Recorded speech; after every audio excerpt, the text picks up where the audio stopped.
Alors, je suis avec le frère, donne-moi ton téléphone. Je suis avec le frère Roche.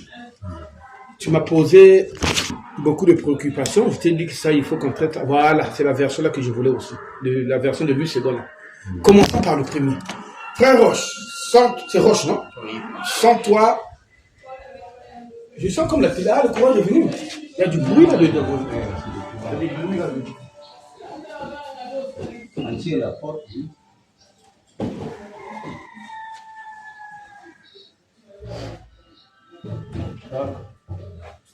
Sens-toi libre. Alors, commençons. Nous avons un principe simple. Toute question biblique a une réponse biblique. Donc, ce que tu vas me poser comme question de la Bible, inévitablement, il doit avoir une réponse biblique. Tu sais pourquoi? S'il n'y a pas de réponse biblique, notre Dieu est incompétent. C'est-à-dire, il ne s'attendait pas à une telle question. Voilà pourquoi il n'avait pas prévu.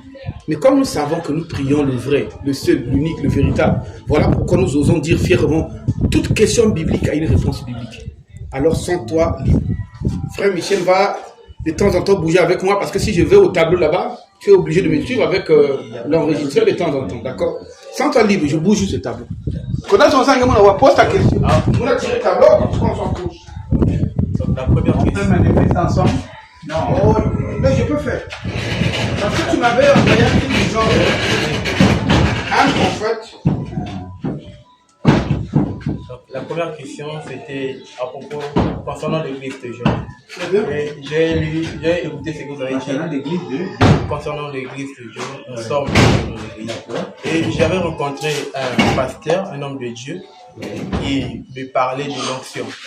Il me dit que puisqu'il avait reçu l'onction du feu et de la délivrance, et dans son église, il prêchait seulement sur la délivrance et en concernant des miracles.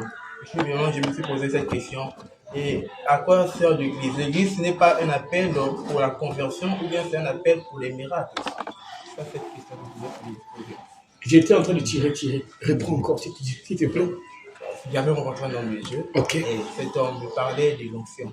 Oui. Il dit que l'onction, c'était une onction plutôt des miracles et des délivrances. Oui. Et concernant son église, quand il prêchait, il parlait beaucoup plus des miracles et de la délivrance. Oui.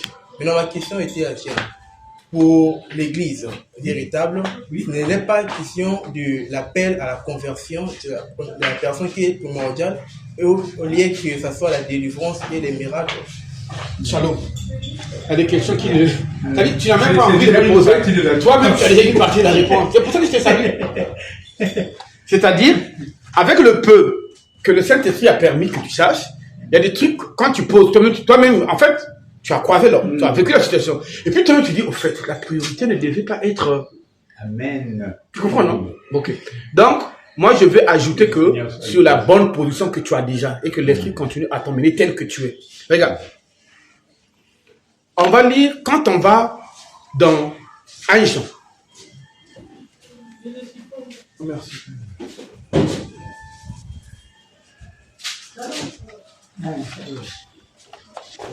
Excuse-moi, je dois préparer. J'aime bien écrire, hein, de temps en temps.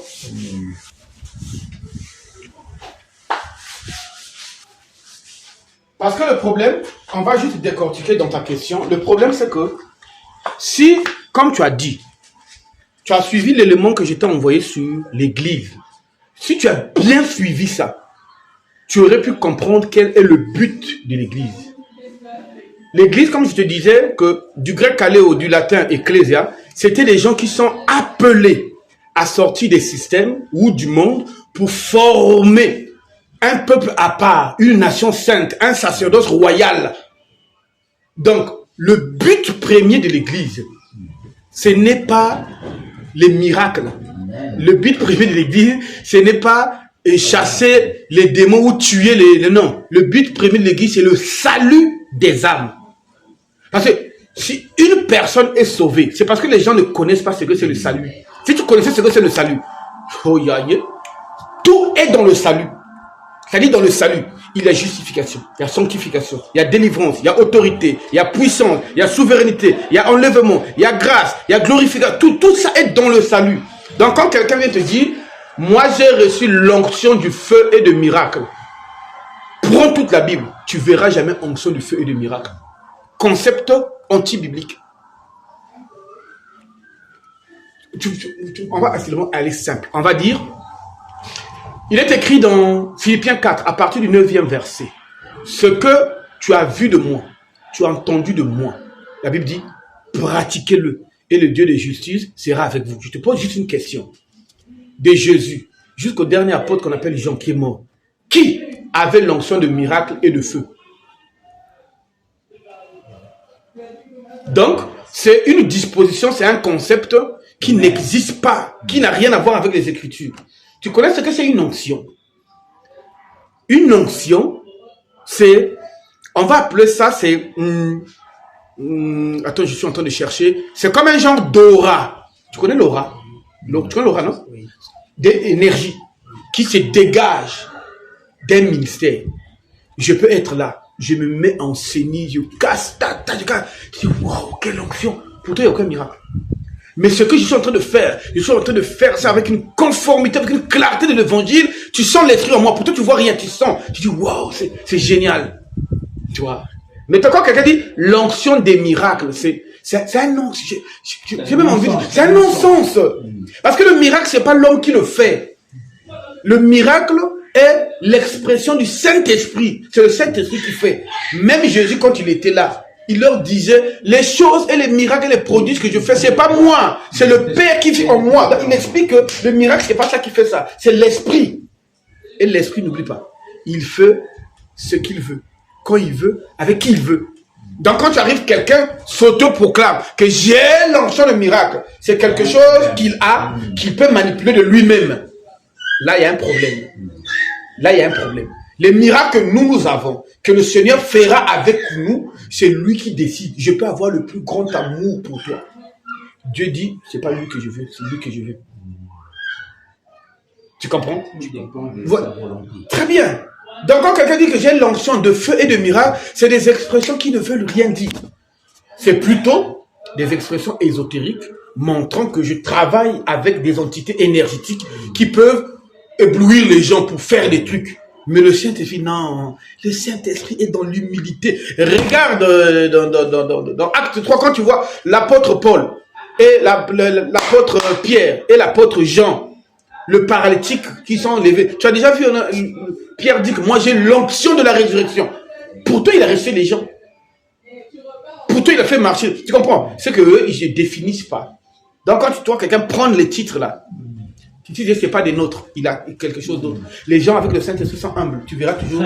Pierre, disciple de Jésus par la volonté du Père.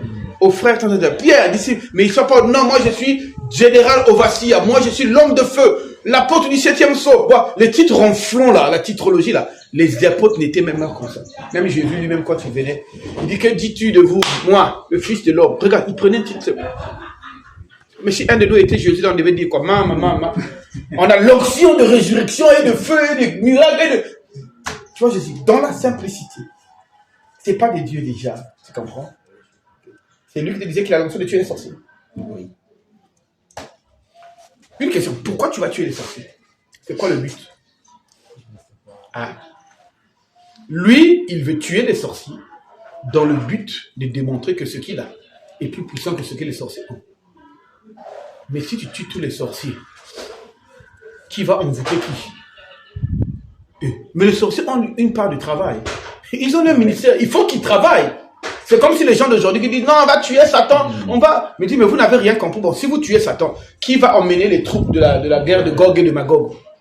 Qui va tuer les gens? Qui va enfermer nos frères pour qu'ils voient la gloire de Dieu? Si tu veux le tuer déjà là. Ils sont étrangers à la réalité de Dieu. Ils font des choses. Si tu as un sorcier, la Bible dit quoi? Faites du bien à ceux qui vous font du mal. Priez pour ceux qui vous persécutent. Bénissez ceux qui vous maudissent. Donc, son évangile à lui est différent de Christ.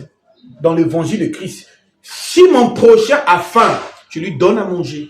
Si mon prochain n'a pas de vêtements, on se partage. Même si on me dit que c'est le plus grand sorcier de ce quartier-là, je lui dirai que c'est un boubou à mon loi. Oh, mais que babouangue kangue, il c'est un kangoum. Ça veut dire que Jésus est un incapable. Mais si je fais ce Jésus-là. Regarde-moi, comment est-ce possible? Mais or, toi, ton ministère, c'est de tuer les sorciers, c'est-à-dire de tuer les humains. Or, moi, mon ministère, c'est aimez-vous les uns les autres. Faites du bien à ceux qui vous font du mal. Et ainsi de suite. Bon, entre lui et Jésus, on va suivre qui? Parce qu'au niveau de Jésus, c'est parce que vous ne connaissez pas les sorciers. Les sorciers, je vous en parle. Il y a 3 types.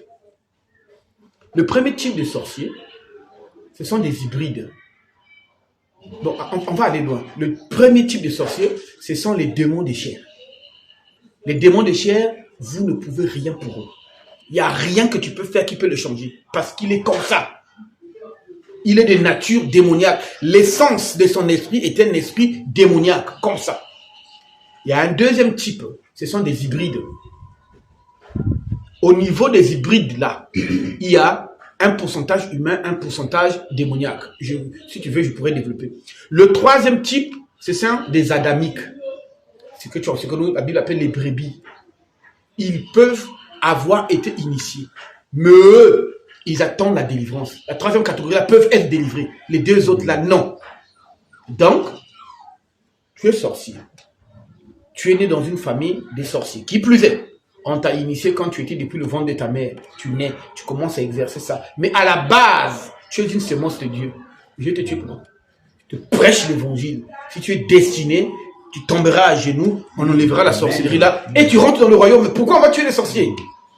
Mettons, si tu n'es pas de Dieu, il n'y a pas de relation entre les ténèbres et la lumière. Toi-même, tu me fuiras. Tu ne pourras pas être bien avec moi. Tu es le Dieu, pourquoi? On ne nous a jamais demandé de tuer. Jamais. Tu regardes toute la Bible, Dieu ne nous a pas dit, allez tuer les sorciers. Non. Il nous a demandé de la compassion. Donc, lui, s'il a un ministère, je peux avoir de la compassion envers toi. Je prends un exemple, tu es un sorcier. J'ai de la compassion à ton égard. Charnellement. Mais si toi-même, tu es sorcier, tu viens me visiter la nuit. Parce que la nuit, ce n'est plus moi. Ah oui, très bien. La nuit, je shift moi aussi. La nuit, le terba là reste. Et il y a l'autre, le vrai qui sort. Le vrai là, il n'a pas de compassion.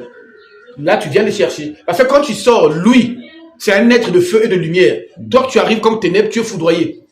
Donc, je te foudroie la nuit. Demain matin, je te vois encore. Pourquoi forcément, elle est senti, non, mais c'est toi qui m'avais chassé, tout, non. Toi-même, tu sais pas pourquoi tu l'as chassé. Parce que ton être spirituel a combattu par le Saint-Esprit. C'est tout. Donc, ça, c'est des ministères qui ont pour but pour épater. Ça n'a rien à voir avec l'Église. Parce que les ministères de feu et de miracles, là, ça n'existe pas dans l'Église. Nous n'avons pas de ministère de feu et de miracles. Mais plutôt, nous, en tant que serviteurs du Seigneur, nous sommes des flammes de feu.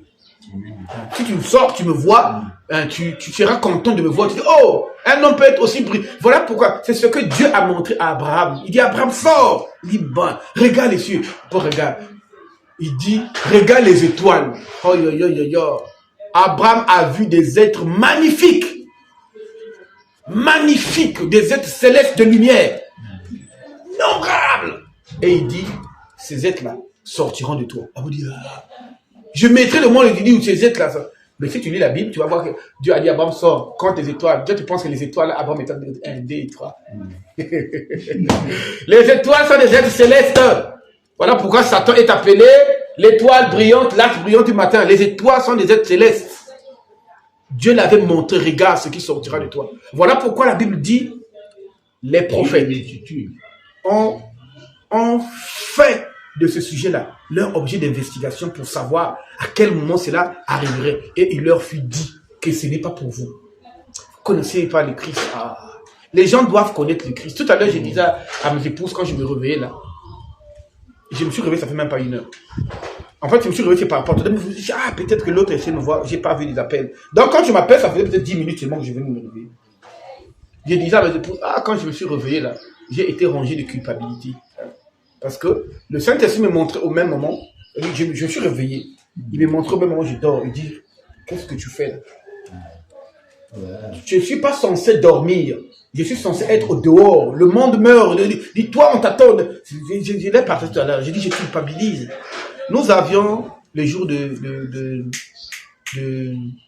comment on appelle, d'évangélisation dehors, on faisait ça le mardi et le samedi. Maintenant, le Seigneur nous a donné un autre programme de jeûne dont nos samedis sont occupés. Nous sommes très fatigués le samedi. Comme on est en jeûne sec le samedi, donc c'est pas évident de... Donc, nous aurons... Demain, on va essayer de revoir ça. Mais sinon, la culpabilité est pesante. Les gens du dehors ont besoin de nous. Et quand nous faisons à l'image des apôtres, on sort. Par exemple, dernièrement, j'ai sorti la voie du dernier. Si tu vas tout droit, tu vas arriver au coin, à l'angle là. C'est là où on appelle le baobab, non? L'arrêt baobab. Oui, justement, c'est là. Voilà, à l'angle. Il y avait 2 femmes qui étaient assises. Le Saint-Esprit dit, évangélisez. Je me dis, salut, comment on s'est assis? Quand on a commencé de parler, ça fait mal. De voir ce que les gens disent. On a pris le temps de leur monter. Elles ont vu. J'ai dit, prochainement, je reviendrai. Il n'y a pas de problème, mon frère. C'est n'importe quoi. Vraiment. Les brebis sont égarés. Le Seigneur a raison de dire la moisson est grande. Il y a peu d'ouvriers. Arrête de regarder les 4000. Dans chaque ruelle, il y en a même 3, 2. Si c'était les ouvriers du Seigneur, la parole de Dieu, il y a ceux qui ont la vérité. Il nous avait dit ça, non? Large, spacieux le chemin qui mène vers la perdition. Beaucoup. Mais resserrer le chemin qui mène vers la vie, peu le trouvent. La vérité vraie. Tu vas dire, mais pourtant ils ont tous des Bibles. Pourquoi ils trouvent pas? Ils peuvent avoir ça. La lettre tue. Mais il faut que l'esprit qui a écrit la Bible là soit avec toi. Si qu'elle n'avait rien. Donc, c'est un ministère qui est faux. Qui n'a aucune base. tel que l'apôtre Paul disait, même si un ange descendait du ciel, s'il vous prêchez ce qui est contraire à ça, qu'il soit anathème, ça veut dire maudit. Un mystère, on ne tue pas le sorcier là. On ne le tue pas. Je veux même. Regarde, soyez chrétien, tu te tues pour avoir quoi? Si et seulement si tu me fais du mal. On va prendre le cas où tu me fais du mal. Choisis un mal que tu veux. Si je me rends compte que c'est toi qui me fais du mal, je prends l'exemple. Je n'arrive pas à mettre au monde. Parce que il y a une de nos menées qui vient chez moi comme femme de nuit, qui me suce toute ma vitalité avec des couches de nuit. La première question, je suis chrétien. Dès que tu me diras oui, je vais mettre même le sandal, le quoi, je te laisse. Je vais te dire tu ne l'es pas. C'est comme si tu es en train de dire qu'il y a un mouton qui vient torturer un lion. Est-ce que tu trouves que ça, c'est même un sens? C'est la même chose que vous dites. Vous montrez dans la couche de nuit, il y a notre mémé. Mais exerce ton autorité, dis donc. Comment? C'est pas censé arriver. C'est pas possible, c'est même contre nature. Regarde, un sorcier va venir prendre ton être spirituel. C'est-à-dire, va matérialiser ce qu'on appelle ton corps de souffrance. C'est le corps de souffrance qui a le sexe. Pour tirer ta vitalité. Et tout ça qu'il fait là, ton esprit, le Saint-Esprit, l'ange de l'Éternel, sont là, en train de regarder. Tu vois pas que c'est un non-sens, non? Les trois entités que j'ai citées là vivent chez toi. Il est écrit, celui qui gardera ma parole, moi et mon Père viendront demeurer en lui. Est-ce que tu te rends compte que Jésus est là, avec Dieu, et une sorcière vient quand même me baiser chaque soir? C'est un non-sens. On va dire, mon frère, tu n'es pas encore chrétien. C'est là, c'est ce qui va être dit tout à l'heure là. C'est là le problème. Beaucoup de gens se disent chrétiens, ils ne le sont pas. C'est un non-sens. Imagine un lion vient se plaindre chez toi. Et tu sais quoi? Il y a un cochon là qui fait faire à côté de moi, il m'embête. C'est-à-dire, à la fin, tu te dis, c'est pas possible, tu es un lion ou pas? Parce que normalement, même pas toi, si le cochon là savait qui tu es, il ne peut pas s'approcher. C'est deux natures incompatibles. Bon, on va dire que tu es un lion, on t'a couvert de tissu et le cochon n'est pas au courant. Ok, non? Le cochon, il manifeste ta nature. Écoute. Voici. C'est-à-dire, il y a des critiques, quand je dis ça, tu sens, je suis en joie. Vis avec moi, tu seras amoureux de Jésus. C'est pas possible. Voici. Luc 10, à partir du verset 9.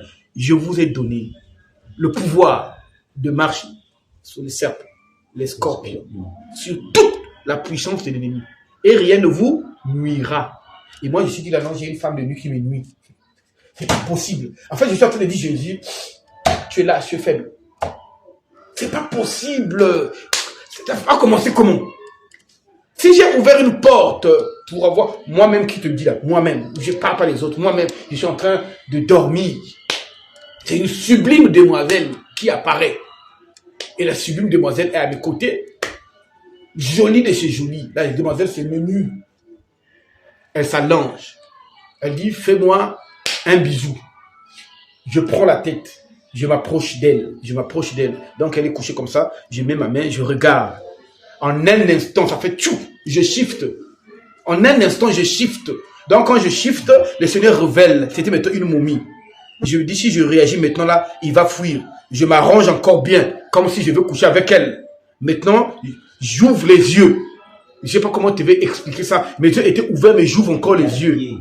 Quand elle a su qui j'étais, elle s'est transformée en son à l'instant. Ah, le fils de Dieu. Chrétien, femme de nuit. Aïe. Ça commence comment? C'est comme si tu me dis, tu viens me voir là, avec des bibons. Je dis, Roche quoi? J'ai croisé un bébé de 2 mois là-bas qui m'a boxé comme ça. Tu vois pas que c'est un non-sens, non? C'est des choses qu'on nous dit. Chrétien! Maman. Dis-moi, dans la création là, hormis les chrétiens, c'est qui l'être le plus puissant? On t'a mis au-dessus du diable. On nous a mis au-dessus sur toute la puissance de l'ennemi. C'est même pas les sorciers, les francs-maçons, les sirènes. Non, l'ennemi avec eux. L'ennemi, c'est Satan lui-même. Mais nous sommes au-dessus de l'ennemi. Qu'est-ce qu'on vous a appris là? Comme je dis toujours aux gens, on nous a vendu un christianisme de bébés. Des nourrissons. Tous les jours, vous êtes là pour lutter contre le diable. Si tu regardes leur culte, c'est 80% Satan, 80%. C'est pas possible. Le lait. C'est pas la nourriture. Nous sommes assis en Christ dans les lieux célestes. Tu comprends ce que je veux dire? Et donc, un sorcier pour venir me taquer dans le lieu céleste, là, il doit dépasser les démons, il doit dépasser les anges, les archonges, les chérubins, les trônes, les dignités, les gloires, les puissances, les séraphins. Et puis, il va me voir assis avec Christ. Il doit dire à Christ, je le prends. Or, Christ dit, il est celui qui ouvre dont personne ne peut fermer. Et celui qui ferme dont personne ne peut. Mais quel est le sorcier qui va dépasser toute la hiérarchie là pour aller... Oh non, qu'est-ce qu'on a appris aux gens?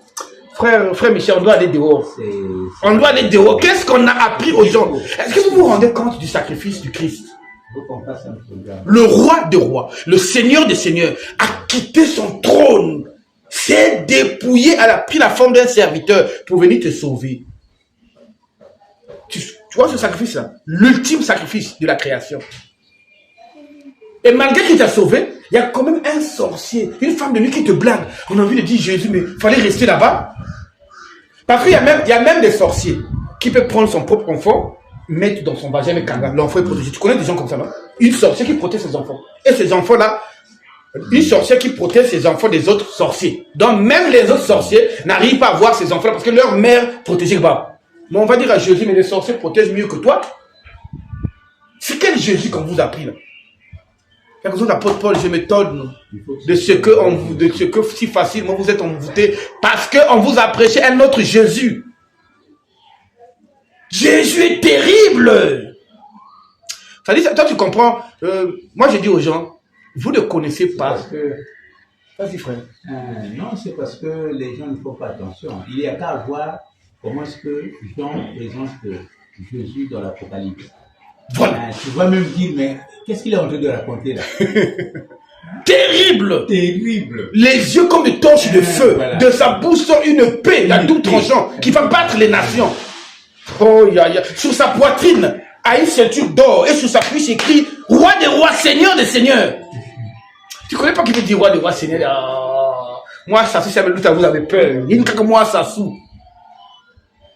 Maintenant, imagine le roi des rois, devant qui tout genou fléchit. Alors que même Satan s'incline devant lui. Et lui, le roi des rois en question, vit avec toi.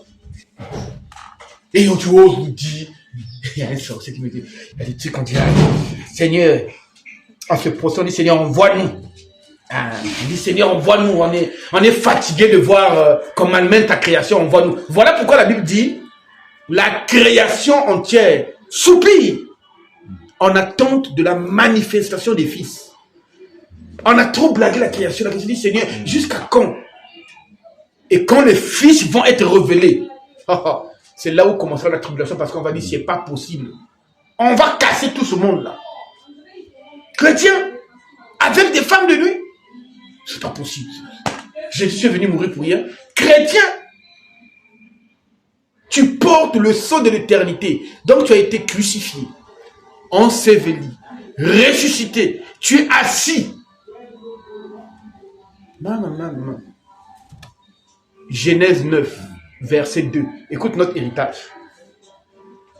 Vous serez un sujet de frayeur et de crainte pour tout animal des champs. Quoi? Écoute l'étendue de notre pouvoir. Bon, Noé aussi, je dis toujours à mes frères, Moïse, Dieu merci, elle se regarde à livre 5. Sinon, on ne devait rien comprendre de la Bible. Il nous a laissé seulement les 5 livres là. Bah, il tout que moi, toujours dans l'année. Donc, il dit, vous serez. Tu sais à qui il a dit ça? J'étais dans le camp. L'humanité est plongée dans le mal. Dieu va prendre, moi je l'appelle comme ça, un peuple constitué de 8 personnes qui va mettre dans l'arche. L'arche va traverser toutes les tribulations Et donc, quand ils sortent de l'arche, c'est là où Dieu leur dit, vous serez un sujet d'effroi, ou un sujet de frayeur et de crainte pour tout animal des champs. Il ne s'est pas arrêté là. Il dit, pour tout ce qui se meut sur la terre et sous la terre. Il n'a pas encore fini. Il ajoute encore, pour tous les oiseaux qui volent dans le ciel. Il n'a pas encore fini. Et pour tous les poissons de la mer. Il n'a pas encore fini. Il dit, voici, je les livre entre vos mains. Ah, mon planète chrétien. Gay. Donc, toutes les personnes qui sont passées par l'arche, tu connais qui est l'arche? Dans l'arche, il y avait les tables de la loi. Dans l'arche, il y avait 2, le bâton de Aaron. Dans l'arche, il y avait 3, la manne. Dans l'arche, était en or, avec 4 branches. Et l'expression de l'arche là typifiait Jésus. Et si tu es en Christ, si tu as été dans l'arche, tout animal de champ. Donc, je me lève là. Tu comprends l'expression, je les ai livrés. Je te donne... Quand tu vas en guerre, je lis souvent les guerres de Josué et toute la sortie d'Israël là. Tu vas écouter l'expression là.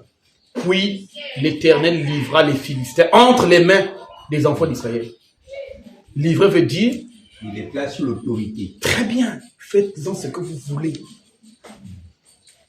Mettons les Israélites, les battaient vraiment.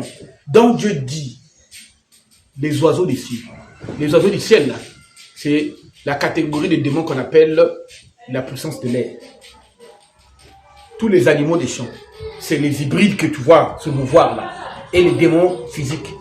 Tout ce qui se met sur la terre prend toute la horde des déchus. Que ce soit noble, fée, farfadé, tout ça, tu prends. Et tous les animaux qui se mettent sous la terre, donc tout l'astral inférieur. Et les poissons de la mer, toutes les entités des eaux. Sirène, triton, kraken, tout ça, léviathan. Il dit, j'ai livré ça entre vos mains. Ah, chrétien! Ah, maman! C'est beau, ça dit. Et puis un gros comme ça, tu dis, ah, tu sais quoi, moi j'ai une femme de nuit qui me dit, oh! Mais tu dis, c'est un frère, on te gifle d'abord et puis on t'explique qui tu es. Après t'avoir giflé, on t'explique, on vient te dire, arrête de nous vendre moins cher. Parce que ton sacrifice était coûteux. Un sang divin. Pour une première fois, Dieu était obligé de suivre le cycle de croissance de l'humain. Spermatozoïde, cellule, embryon, bébé, 1, 2, 3, 4, 8. Tu ne peux paraître à 33 ans et puis il fait te ministère et puis il va. Il était obligé. Parce que le premier à se soumettre à sa propre loi, c'est Dieu lui-même. Et il a suivi tout ça là. C'est-à-dire, si je te commence à te lire l'héritage des saints, à la fin tu vas te demander, mais on n'a jamais lu la Bible. C'est pas possible. Comme j'ai dit toujours aux gens, Jésus a fait un travail propre. Chrétien. Mais demandez aux satanistes, eux ils savent qui nous sommes.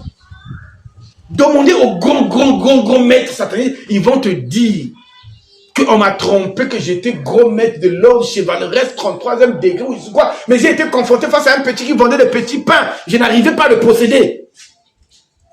Je n'arrivais pas à l'influencer. Un marchand seulement, il vendait pain.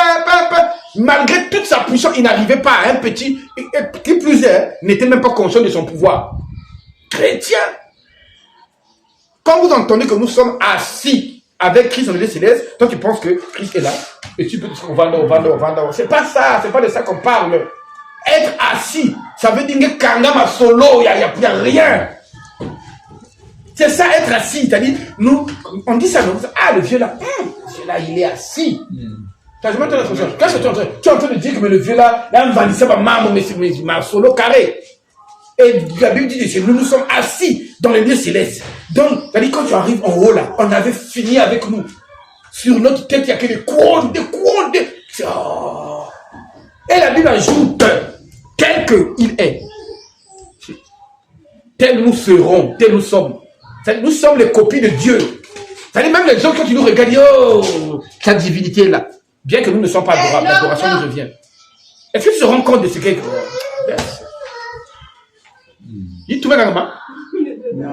Comme tu ne peux pas ouvrir la porte.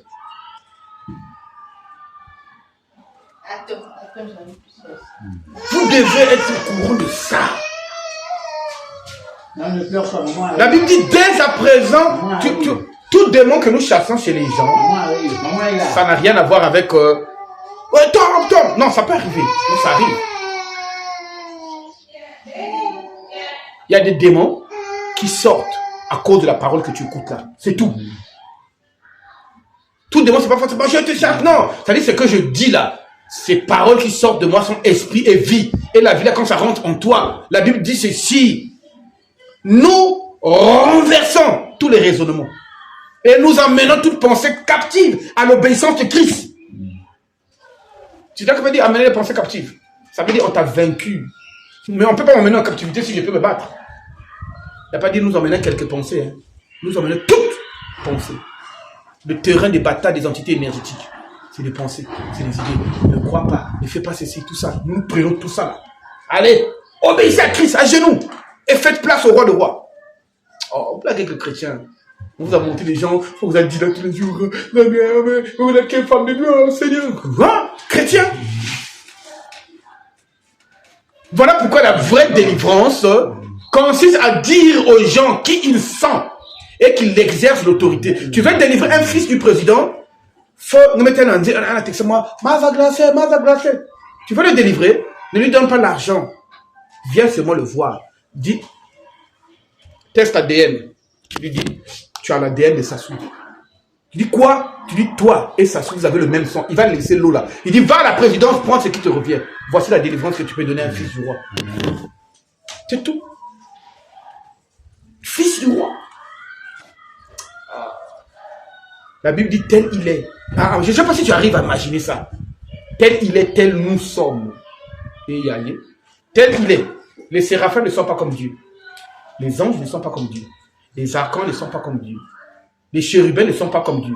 Les dénominations, pouvoir, puissance, gloire, autorité, ils ne sont pas comme Dieu. Mais nous sommes comme lui. Je ne sais pas si tu comprends ce que ça dit. Nous sommes des petits dieux. Très bien. De la même nature. Voilà pourquoi Hébreu dit celui qui sanctifie, c'est-à-dire Dieu lui-même, et ceux, tu sais pourquoi on dit que c'est Dieu qui sanctifie? Parce que Jésus a dit ça aux disciples.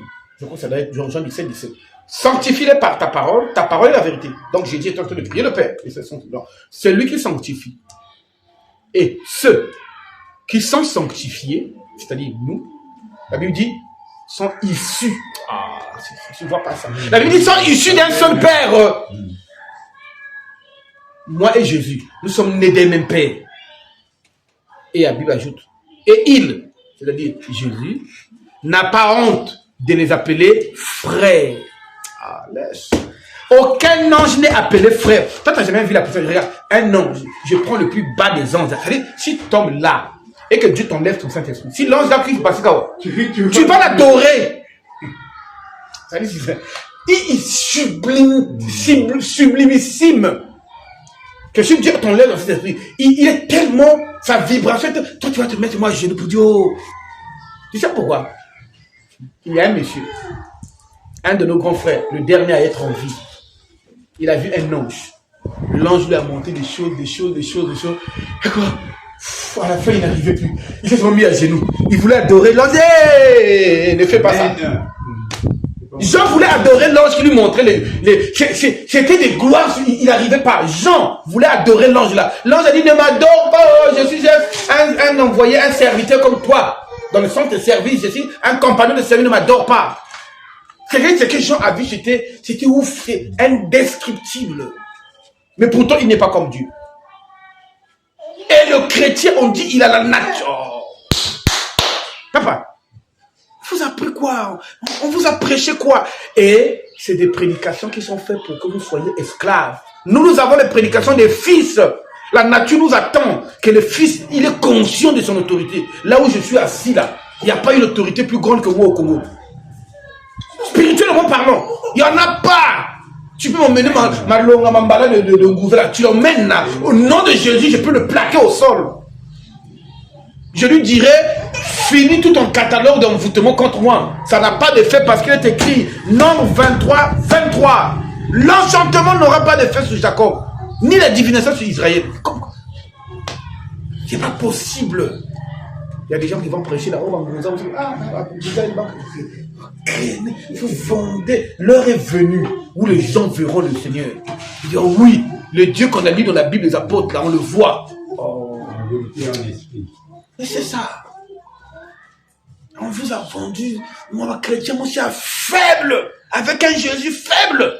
Il y a des divinités marchant sur la terre. C'est ce que vous êtes. Jésus est encore allé plus loin. On dit, vous êtes la lumière du monde. Hein? Il dit, oui. Donc, malgré tes galères là, Dieu dit, tu es la lumière du monde. Dieu n'a jamais dit ça à Sassou. Mais à toi, il dit, tu es la lumière du monde. Soyez conscient de ce que vous êtes. Si tu es conscient de ce que tu as, ce que tu es, ce que tu as. Il y a même des questions que tu me poseras plus. Dès comment tu dis, je vais dire à Hitler. Hein? Avant même que tu lises une écriture, il y a une sensibilité de l'esprit qui m'a jamais mis ça de côté de lire ça. Parce que notre foi, il est écrit, la foi vient de ce que l'on entend. Et ce que l'on entend, de la parole de Christ. Bon. Quelle est la parole de Christ que vous avez écoutée? Que vous êtes envoûtable. La parole de Christ a dit vous êtes placé. Tu comprends, non? Donc vous avez une autre foi. Vous marchez en ennemi de la croix. Parce que la croix nous a placés haut. Mais chez vous, c'est toujours, vous êtes faible, vous êtes bas. On donne au fond, il faut tuer les sorciers. Faut faire, vous avez reçu quel Jésus? Jésus? Oh. Jésus, qui est descendu dans les entrailles, a pris la clé et dit maintenant, j'ai la clé de la mort et du séjour des morts. Ça veut dire si tu veux me tuer, tu dois aller voir Jésus.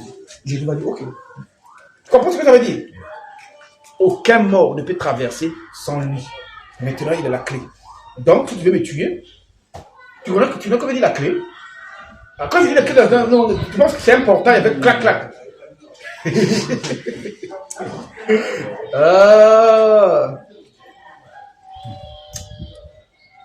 Tu veux que je te donne la meilleure? Regarde. Une clé, c'est un principe d'accès. Très bien. Donc, si tu veux me tuer, tu dois arriver chez lui. Le code de la mort de Théra, c'est quoi? Et puis tu viens frapper ça sur moi, tac, tac, tac, tac, et puis je vais mourir. Sinon, c'est pas possible. Bon, regarde. Tu vas aller voir Jésus. Peut-être tu ne sais pas qui il est pour moi. Chez toi, ce n'est que Jésus. Écoute, Jésus qui est pour moi. Il est mon frère. Donc tu vas aller chercher le code de ma mort sur mon propre frère. Il est mon frère. 2. Il est mon ami par le Saint-Esprit. 3. Il est mon avocat. 4. Il est mon défenseur. 5. Il est mon juge. 6. Il est mon papa. Vous avez... C'est le monsieur là que tu veux voir pour ma mort. Tu as dit toi-même quand tu arrives, tu as dit non, je ne savais pas que tu étais son frère. C'est tout. Il va dire non, je ne suis pas seulement ton frère, reviens encore. Je suis son avocat, il a fait quoi? Jésus, laissez ça. Tu vas lui dire quoi? Jésus, il a fait tellement ceci que je veux le tuer. Il va dire je suis son avocat. Est-ce que tu peux aller te plaindre encore chez mon avocat? C'est un non-sens. Non, reviens. Je suis encore son juge. Tu es sûr que tu vas gagner ce procès-là devant quelqu'un qui est mon avocat, qui est mon juge. Il dit, tu veux remplacer? Non, reviens encore à part être juge. Je suis le magistrat suprême de sa vie. Voilà pourquoi l'apôtre Paul disait dans Romains 8, qui condamnera donc les élus? Il n'y en a pas. Qui peut condamner les élus de Dieu? Et puis vous avez des chrétiens qui marchent tête baissée. Comment? Frère Michel, fais quelque chose. On est le chrétien. La Bible dit, qui condamnera donc les élus? Écoute. Et il ajoute, Christ est mort pour eux. Donc, ça veut dire la rançon qui nous mettait ennemis avec papa a été payée. Donc maintenant, là, le papa n'est plus en colère avec moi. Papa maintenant, parce que ça a été payé. Et il ajoute, Christ est mort pour eux. Virgule. Plus encore, il est ressuscité. Tu comprends pas que ça veut dire il est ressuscité? Ça veut dire il m'a donné la nature de Dieu. Bam! J'ai la nature divine par la résurrection. Mais par la mort, j'ai le pardon et la rémission. Et c'est... Merci. C'est bon. Hein? Et après, on n'a pas pu continuer. Si je continue là, je vais commencer à parler, je n'arriverai pas. Et... je ne me rends même pas compte que madame a côté. Jésus! Il y a la suite, non? Oh! La question. C'est ça là? Non! Je pense que tout Dieu arrive. Je pense que tout Dieu. Maintenant, qui veut dire la prospérité d'Abraham? Quand on parle de la prospérité D'accord. d'Abraham. La postérité, pas prospérité. La prospérité, c'est Postérité d'Abraham. Le Seigneur, il est, la Bible dit, Dieu utilise un langage humain pour parler de réalité spirituelle. Jésus a même dit ça à ceux qui l'écoutaient. Il dit, mais si vous ne comprenez pas les choses terrestres, qu'en est-il quand je vous parlerai des choses célestes? Donc Dieu nous parle des choses terrestres pour nous parler des réalités spirituelles. Dieu promet à Abraham un fils. Il dit que tu auras un fils et c'est de ce fils-là que je bénirai toute la terre. Et toi, excuse-moi, toi, tu vas dire, c'est Isaac. Mais jusqu'à présent, la terre en question n'est pas bénie. Il y a les pauvres, il y a les malheureux et tout ça. La promesse de Dieu, Dieu est esprit. Sa parole est esprit. Ses promesses sont esprit. Donc quand Dieu promettait un fils à Abraham, le fils qu'il promettait, c'est Jésus, qui devait naître de la lignée d'Isaac et ainsi de suite. Donc de toi sortira un fils. Et c'est ce fils-là que je bénirai toute la terre. C'est-à-dire, si tu suis la naissance de Jésus, je pense que c'est Matthieu, même Luc a fait ça, toute la généalogie jusqu'à Abraham. Donc, on peut dire à Jésus, ton père c'est Abraham. Tu comprends, non? C'est-à-dire, on peut sauter toute la lignée, prendre Jésus directement à Abraham. Donc Dieu, quand il dit à Jésus, de toi sortira un fils par lequel je bénirai toute la terre. Abraham, oui, moi j'ai eu Isaac, Dieu ne voulait pas pour nous Isaac. Parce qu'Isaac était le type physique du fils prodigue qui va venir. Et puis, de ce fils-là devait sortir la lignée spirituelle de par Jésus. Tu comprends? La bénédiction que Dieu a donnée à la terre, c'est nous. C'est-à-dire, la bénédiction que Dieu a donnée sur la terre, c'est le Saint-Esprit. L'ultime richesse. L'ultime richesse. De sorte que la Bible dit, même les anges plongent leur regard et regardent ça avec convoitise. Ce qu'il est, c'est ce qu'ils sont. Les anges ne sont pas comme nous. Ce sont nos serviteurs. Donc la postérité d'Abraham, de façon simple, la postérité d'Abraham, c'est Jésus.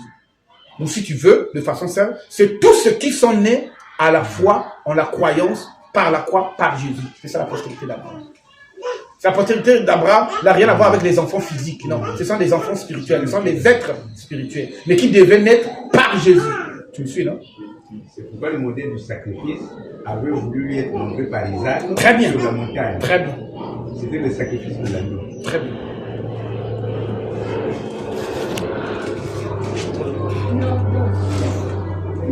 On va lire ça dans Galates. On va lire ça comme ça.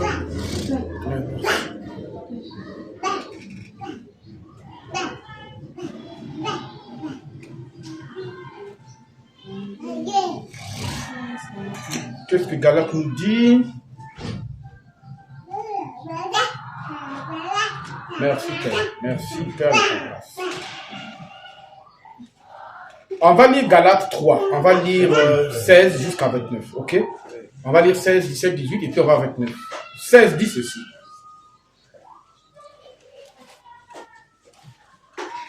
Or, écoute.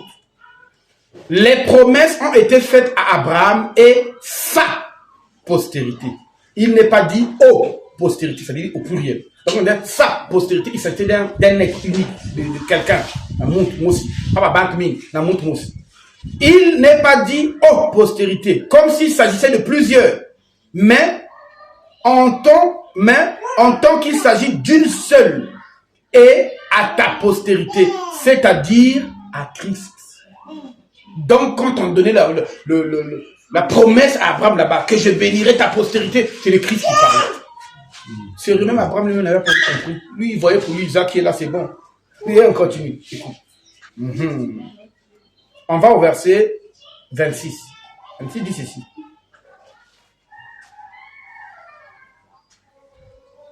Je prends à partir du verset 27, toujours Galates 3. Il dit, la foi étant venue, nous ne sommes plus sous ce pédagogue. Parlons de la loi. Verset 25, 26, il dit, car vous êtes tous fils de Dieu par la foi en Jésus-Christ.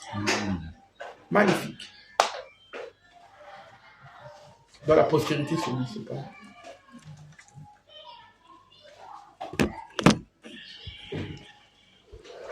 Y a-t-il une autre question? La division. Sur la division des églises. La division des églises, très bien. Sur la division des églises. Bon, je vais te présenter ça comme ceci. Je vais prendre l'exemple de ma ruelle. En venant dans ma ruelle, je prends les deux ruelles. En venant dans ma ruelle, tu as croisé, juste après la mairie, il y a un truc tabernacle là-bas, branamiste. Côte à côte, il y a un autre truc tabernacle. C'est deux, hein. Donc, l'autre est à gauche, l'autre de l'autre côté. Tu viens tout droit, je crois, 4 ou 5 maisons après, il y a un autre temple là-bas. Je sais pas, à la fois parfait, je sais pas comment on m'appelle ça. Tu vas encore tout droit de l'autre côté, il y a EEC, Bethany, qui se trouve de l'autre côté. Quand tu viens tout droit encore, tout droit, où est-ce qu'il y a encore un autre temple là? Voilà, il y a un autre temple de l'autre côté là, ça fait beaucoup de bruit avec des musiques et tout là. Si tu viens de l'autre côté, quelque part, il y a un truc, il y a un monsieur, c'est comme la maison ici là. Il écrit Séménès, Centre Missionnaire, Saint-Esprit, appelle-moi ou quoi là. Donc, juste au goudron, pour arriver jusqu'à chez moi, tu as croisé, je vais emprunter ton mot pour l'instant, tu as croisé 6 églises.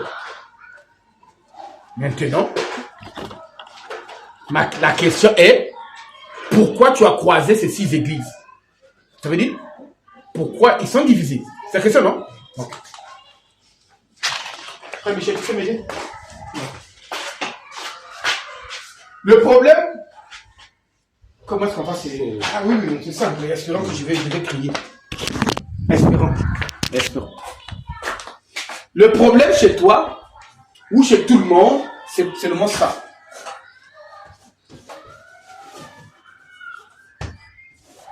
Si tu avais compris ce que c'était, tu ne poserais pas la question. Pourquoi? Parce que, c'est quoi l'église? Numéro 1, ce sont des convoqués. Tous les convoqués sont réunis par un seul maître. Et ce maître-là a un seul esprit. Et cet esprit-là a une seule doctrine. Voici l'Église. Un ensemble de personnes régies sous un seul maître, conduit par un seul esprit, ayant une même doctrine. Ce que tu as croisé, ce n'est pas les convoqués. Ils n'ont pas le même maître, ils n'ont pas le même esprit, ils n'ont pas la même doctrine. Ce ne sont pas des églises. Tu as croisé les 4 murs. Tous ceux qui m'appellent Seigneur, Seigneur, n'hériteront pas le royaume de Dieu, n'entreront pas tous. Seulement celui-là qui fait la volonté de mon Père. Donc tu peux appeler Jésus Seigneur, Seigneur, mais il ne te connaît pas. Je leur dirai ouvertement, retirez-vous de moi, vous qui commettez l'iniquité. Donc c'est pas parce qu'ils ont pris l'enseigne Jésus que c'est une église. C'est les autres qui peuvent parler comme ça, pas toi. Tu as écouté l'enseignement sur l'église. Pour que un groupement, l'ensemble des gens, pour que un groupement, l'ensemble des gens, soit appelé église, une condition d'abord, ils doivent être nés de nouveau. S'ils ne sont pas nés de nouveau, c'est un ramassis de païens que tu as là-bas. Ce qui fait le chrétien, c'est la nouvelle naissance. Pour qu'il ait la nouvelle naissance, il faut qu'il ait la vraie doctrine. Pour qu'il ait la vraie doctrine, il faut qu'il ait le vrai esprit. Ici, ce ne sont pas les églises, c'est le groupement des gens qui parlent de Jésus. Parce que si tu vas chez Jésus, toi, vous priez le même. Restez ensemble. Il va dire non. Il va se poser un problème de leadership. Qui va être le pasteur? Qui sera le pasteur principal? Qui sera là? Qui se trouve au milieu de l'église? Aucune division. Ils ne donnent pas l'esprit de Christ. Parce que l'esprit de Christ, tu peux avoir les 12 apôtres, 11, ils sont là, ils sont en train d'attaquer, de crier à la fois. Mais pourtant, personne ne dit, mais qui est le... Non. Ils ne peuvent pas être ensemble parce que, ils n'ont pas d'abord le même esprit, je t'ai dit. 2, leur doctrine est divisée. La doctrine de là-bas, pour avoir le baptême, il faut faire 6 mois de cours d'affermissement. L'autre, il faut faire 3 mois. L'autre, il faut payer la carte. L'autre, il faut avoir parrain, marraine. L'autre, il faut, ainsi de suite. Celui-là baptise au nom du Père, du Fils, du Saint-Esprit. Celui-là baptise au titre le Père, Fils, Saint-Esprit. L'autre baptise au nom du Père, Fils, Saint-Esprit. L'autre, on ne baptise pas, il faut attendre chaque année. Celui-là paye la dîme. Celui-là donne dans sa dîme, il faut prendre 10%. L'autre, il faut 10%. Même si tu as ramassé l'argent, l'autre, à la fin, c'est un mélange de confusion. Il n'a rien à voir avec l'église. Donc, l'église de Dieu n'est pas divisée. C'est ça le problème. Les bâtiments, les 4000, les organisations des hommes sont divisés. Mais l'église de Dieu n'est pas divisée. Tu as compris ça? Si l'église de Dieu est divisée, ça veut dire que Jésus a failli. Il est écrit, tu es pierre. Sur cette pierre, je bâtirai mon église. Et le séjour de mort ne prévaudra point sur ça. Le séjour de mort. C'est-à-dire, la mort, c'est l'anti-vie. La vie, c'est la parole. Tu ne peux pas trouver un truc où la mort, l'existence de la non-parole, c'est même contradictoire ce que je dis, il n'y a pas de parole. Et ils disent l'église, c'est pas possible. Si vous êtes l'église et vous avez été vaincu par la mort, c'est pas possible. Jésus a fait la promesse que son église ne peut pas être vaincue par la mort. C'est pas possible. Ce que moi j'appelle la mort, c'est la séparation. Leur doctrine, la doctrine de Dieu est séparée. Dieu n'est pas là, c'est pas une église. Voilà pourquoi, c'est même une aberration de les appeler église. Prochainement, on ne les appelle plus, c'est insultant. Tu comprends, non? C'est insultant. C'est comme si je te présente mon épouse et tu voyais une folle bien sale avec le même qui t'emballa quelque part. Tu dis, l'épouse de monsieur, tu es venu, tu es méchant. Pourquoi tu l'appelles mon épouse? Parce qu'elle est t'emballa. Mon épouse n'est pas selon qui t'emballa. Il y a la morphologie, il y a le type, il y a le caractère, il y a la forme, il y a sa façon de parler. Donc, tu comprends? Ce ne sont pas des églises. Et quand tu aurais un moment de vie, tu te réponds de les avoir appelés l'église. Ce ne sont pas des églises. L'église n'est pas divisée. Jamais. Tu sais pourquoi ils ne sont pas divisés? Parce que nous partageons un seul maître, un seul esprit, une seule doctrine. Bon, dis-moi, on va diviser pourquoi? Notre maître, c'est Jésus. Si Jésus dit, Christ est la fin de la loi pour quiconque croit, est la fin de la loi pour la justification pour quiconque croit. Nous tous on se dit, Amen. Tu comprends? Et si Christ dit, le maître vient de dire, bon, il peut se faire plaisir, il veut tout prendre, je lui laisse ça, prends c'est bon. Je vais changer la maison. Tout. Non, je vais changer le tesson. Je te donne seulement les enfants. La charge des enfants. Tu me suis. Le maître dit, n'appelez personne sur la terre votre père. Il y a un monsieur qui veut que tu l'appelles père spirituel. Tu es sûr que c'est Jésus son maître? Jésus a dit, vous êtes tous frères. Vous avez un seul père qui est dans les cieux. Je ne suis pas ton père spirituel, je suis ton frère. Mais je suis ton père dans la foi. Tu sais pourquoi? La foi est une habilité. Mon frère là, il est charpentier. Si un laïs Yann vient au salle de menuiserie, il devient son père dans la menuiserie. Mais lui, il a son vrai père physique. Tu comprends ça? Tous les humains, prenons le cas, laissons les esprits, tous les humains Nous sommes issus de qui? De Dieu, non? C'est lui le Père de tous les humains, non?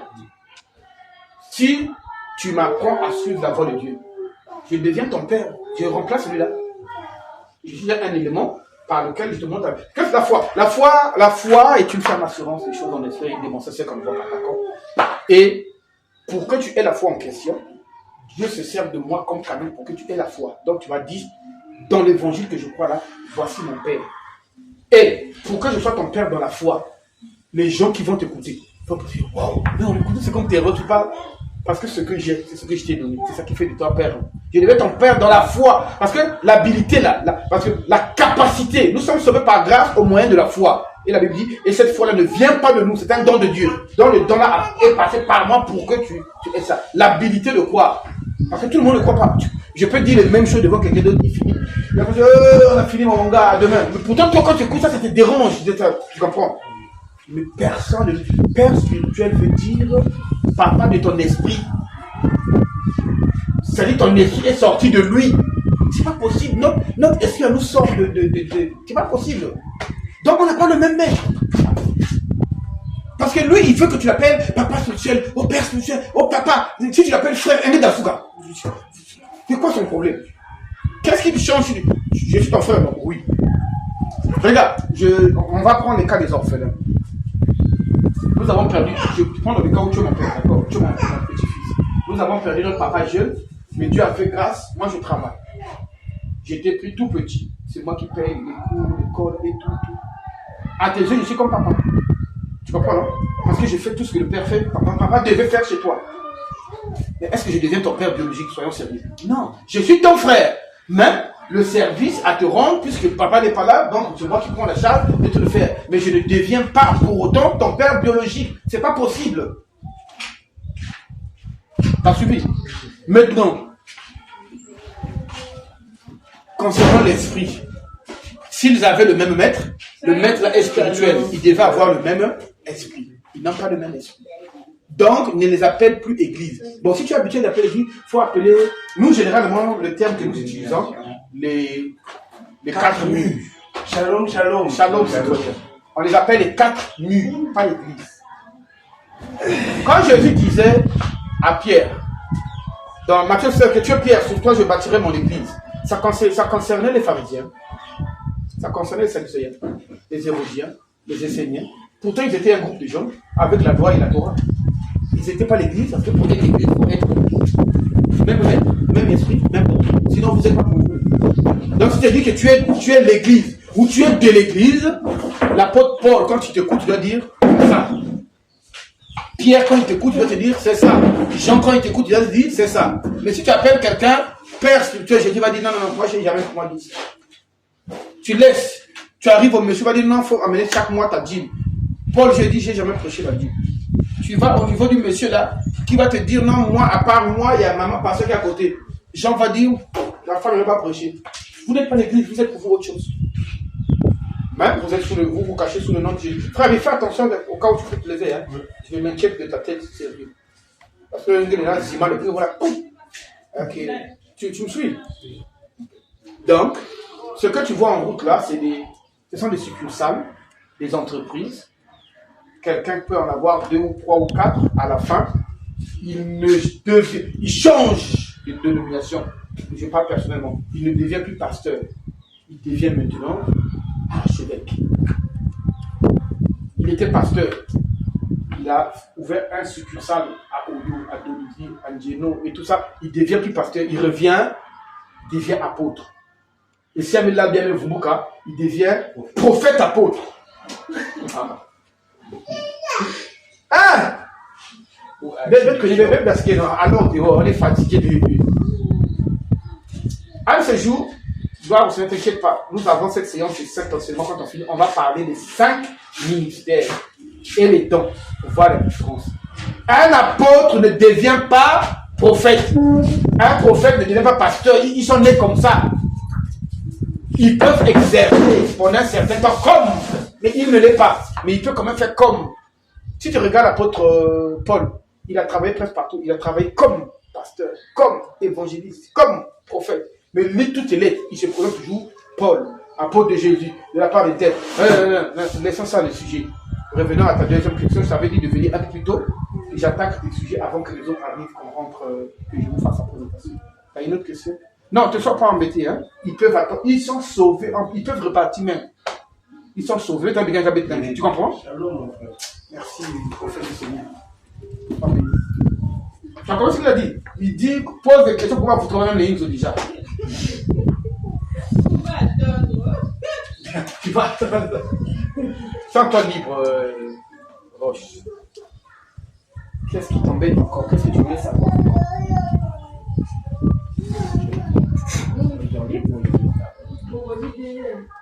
Rassure-moi qui leur présente t'a pas influencé, n'est-ce pas? Que le Seigneur te fasse grâce et que ce que tu as entendu, tu continues encore dans cette voie. Amen.